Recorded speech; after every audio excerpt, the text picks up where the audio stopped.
Hi guys, ഇന്ന് നമുക്കൊരു video ഷൂട്ടിൻ്റെ behind the scenes കണ്ടാലോ. എഡിൻഫോ ഗ്ലോബൽ സ്റ്റഡീസ് എന്ന സ്ഥാപനത്തിന് വേണ്ടിയാണ് ഈ വീഡിയോ ഷൂട്ട് ചെയ്തിരിക്കുന്നത്. എഡിൻഫോ കേരളത്തിൽ തന്നെ ലീഡിംഗ് ആയിട്ടുള്ള ഒരു സ്റ്റഡി അബ്രോഡ് ഏജൻസിയാണ്. ചേർത്തലയിലാണ് ഹെഡ് ഓഫീസ് വരുന്നത്.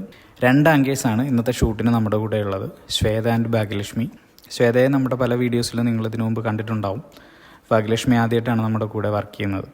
ഈ ഒരു ഷൂട്ടിന് വേണ്ടിയിട്ടുള്ള സ്ക്രിപ്റ്റ് ഓൾറെഡി നമ്മൾ 2 ദിവസം മുന്നേ പ്രിപ്പയർ ചെയ്ത് വെച്ചിട്ടുണ്ടായിരുന്നു. സ്ക്രിപ്റ്റിങ്ങിൻ്റെ ടൈമിലാണ് നമ്മൾ ഏറ്റവും കൂടുതൽ ടൈം കൺസ്യൂം ചെയ്യുന്നത്. ഈ വീഡിയോസിൻ്റെ സ്ക്രിപ്റ്റ് ചെയ്യാനായിട്ട് നമ്മൾ ഏറ്റവും കൂടുതൽ ഹെൽപ്പ് ചെയ്തത് ഇവിടുത്തെ സീനിയർ സ്റ്റുഡൻറ്റ് കൗൺസിലറായ അഖിലാണ്. സ്ക്രിപ്റ്റ് ചെയ്യുമ്പോൾ മാത്രമല്ല, ഈ ഒരു വീഡിയോ ഷൂട്ട് ചെയ്യുന്ന അത്രയും ടൈമിലും അഖിൽ നമ്മുടെ കൂടെ തന്നെ ഉണ്ടായിരുന്നു. നമുക്ക് വേണ്ട എല്ലാ സപ്പോർട്ടും അഖിലിൻ്റെ ഭാഗത്തു നിന്ന് നമുക്ക് കിട്ടിയിരുന്നു. നമ്മുടെ ക്രൂ മെമ്പേഴ്സും ആങ്കേഴ്സും ഇവിടുത്തെ സ്റ്റാഫും എല്ലാവരും തന്നെ നേരത്തെ എത്തിയിരുന്നു. നമ്മൾ വിചാരിച്ചതിന് മുമ്പ് തന്നെ നമുക്ക് വീഡിയോ സ്റ്റാർട്ട് ചെയ്യാനായിട്ട് പറ്റി.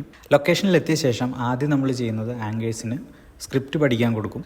അവരത് പ്രിപ്പയർ ചെയ്യുന്ന ടൈമിൽ തന്നെ നമ്മൾ ആ റൂമിൽ ലൈറ്റിംഗ് എല്ലാം സെറ്റ് ചെയ്യും. അതിനുശേഷം നമ്മൾ ഷൂട്ട് ചെയ്യാൻ ഉദ്ദേശിക്കുന്ന ആംഗിളിൽ ക്യാമറകളും കാര്യങ്ങളും പൊസിഷൻ ചെയ്യും. നിങ്ങൾ 1 മിനിറ്റ് കാണുന്ന ഒരു വീഡിയോ നമ്മൾ ഒരുപാട് തവണ റീടേക്ക് എടുത്ത് 1 മണിക്കൂറിലധികം ഷൂട്ട് ചെയ്ത വീഡിയോസ് ആയിരിക്കും. ഡയലോഗ്സ് മറന്നു പോകാം, ലൈറ്റിംഗ് മാറാം, അതുപോലെ തന്നെ വോയിസ് ചിലപ്പോൾ കറക്റ്റ് ആകത്തില്ല. അങ്ങനെയുള്ള കാര്യങ്ങളൊക്കെ വരുമ്പോൾ നമുക്ക് വീണ്ടും വീണ്ടും ടേക്കുകൾ എടുക്കേണ്ടി വരും. അത് അറ്റ് എ ടൈം നല്ല ഫണ്ണുമാണ്, അതേപോലെ തന്നെ നമ്മളുടെ ടൈം ഒരുപാട് പോകുന്നൊരു കാര്യമാണ്. ലഞ്ച് ബ്രേക്കിന് ശേഷം നമ്മൾ വീണ്ടും ഷൂട്ട് തുടങ്ങി. നമ്മൾ സ്ക്രിപ്റ്റിൽ എഴുതി കൊടുക്കുന്നതിന് പുറമെ അവരുടേതായിട്ടുള്ള ഇംപ്രവൈസേഷനും കാര്യങ്ങളും ആങ്കേഴ്സും ചെയ്യാറുണ്ട്. ഈ വീഡിയോസിലും അവരുടേതായിട്ടുള്ള കോൺട്രിബ്യൂഷൻസ് നല്ല രീതിയിൽ അവർ ഇതിനകത്ത് വർക്കൗട്ട് ചെയ്തിട്ടുണ്ട്. നമ്മുടെ പ്ലാനിങ്ങിലുണ്ടായിരുന്ന പോലെ തന്നെ എല്ലാ വീഡിയോസും നമ്മൾ അടിപൊളിയായിട്ട് ഷൂട്ട് ചെയ്ത് കഴിഞ്ഞു.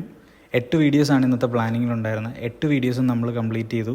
ഏകദേശം 5 മണിയോടുകൂടി തന്നെ നമ്മളെല്ലാം കംപ്ലീറ്റ് ചെയ്തു, പാക്കപ്പ് ചെയ്തു. ഇനി അടുത്തൊരു വീഡിയോയുടെ വിശേഷങ്ങളുമായിട്ട് കാണാം.